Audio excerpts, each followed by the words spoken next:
Porquanto se achou nesse Daniel um espírito excelente, e ciência, entendimento, interpretando sonhos e explicando os enigmas, dissolvendo dúvidas.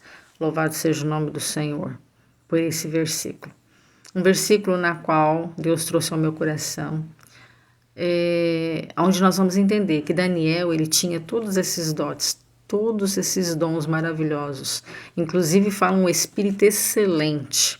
Louvado seja o nome do Senhor, porque ele era um rapaz de oração e ele se separava. E ele não se alimentava das coisas que eram oferecidas a deuses estranhos. Ou seja, era um rapaz que ele foi trazido para o palácio porque ele tinha conhecimento, tinha estudo, era formoso, enfim, eles foram escolhidos a dedo. Por isso que eles vieram para o palácio. Mas ele não perdeu a sua fé e ele muito menos deixou de servir ao Deus que ele conhecia. Então, ele é o tipo de crente que não importa o ambiente, não importa a situação. Ele se mantém firme e servindo somente a um Deus verdadeiro, que era o Deus vivo, o Deus de Israel. E por conta disso a gente conhece ali o trajeto de Daniel, a gente sabe que Deus dá a ele revelação de sonhos, Deus dá a ele revelações de enigmas, Deus dá a ele interpretações e diante dele não há dúvida.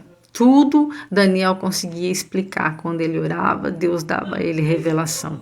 E a gente vai entender que Deus, ele ainda não mudou, irmãos. Por quê? Porque quando a gente vê Deus levantar uma pessoa, às vezes acontece da gente estar vendo assim, mas quem é essa pessoa que está na internet pregando? Quem é essa pessoa que Deus levantou? Quem é aquela missionária? Quem é? Está sempre acontecendo isso. Tem sempre alguém em evidência no mundo. Eu falo no mundo espiritual e também na igreja.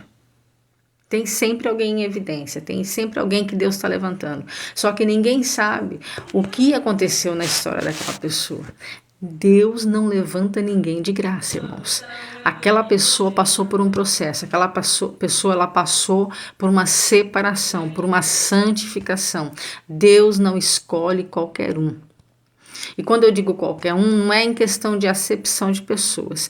Eu estou falando de pessoas que vivem separadamente, buscando a face, buscando em Deus, querendo de Deus, dizendo aqui eu posso, aqui eu não posso, isso agrada, isso não agrada a Deus, porque era assim que Daniel vivia.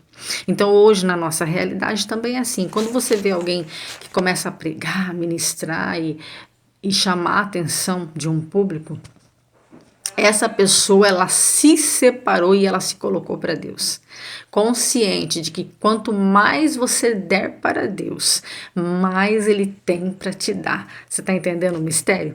Daniel, ele entregou o que ele tinha, que era a fé. Ele entregou diante de Deus o conhecimento que ele tinha, ele entregou diante de Deus o amor que ele tinha, a honra que ele tinha, porque era a mesma coisa de Daniel estar falando assim, Senhor, não importa se eu estou aqui nesse castelo, não importa se eu estou longe da minha família, eu, Daniel, sei quem é o Senhor. E não é à toa que esse Daniel foi livre lá da cova dos leões. Não é à toa que Daniel é livre daqueles que tentaram acusar, sujar o seu nome. E Deus só tem responsabilidade com quem tem responsabilidade com Deus. Então é um versículo glorioso, é uma história maravilhosa e nós temos que aplicar na nossa vida. Por quê? Porque nós temos que trazer. Fé não se vive só de falar, fé se vive de viver, de testemunhar, de testificar. Não tem como eu falar de Jesus se eu não vivo com Jesus. Não tem como eu falar de amor por Jesus se eu não tenho amor em Jesus. Não tem como eu falar de oração se eu não oro. Não tem como eu falar de jejum se eu não jejuo.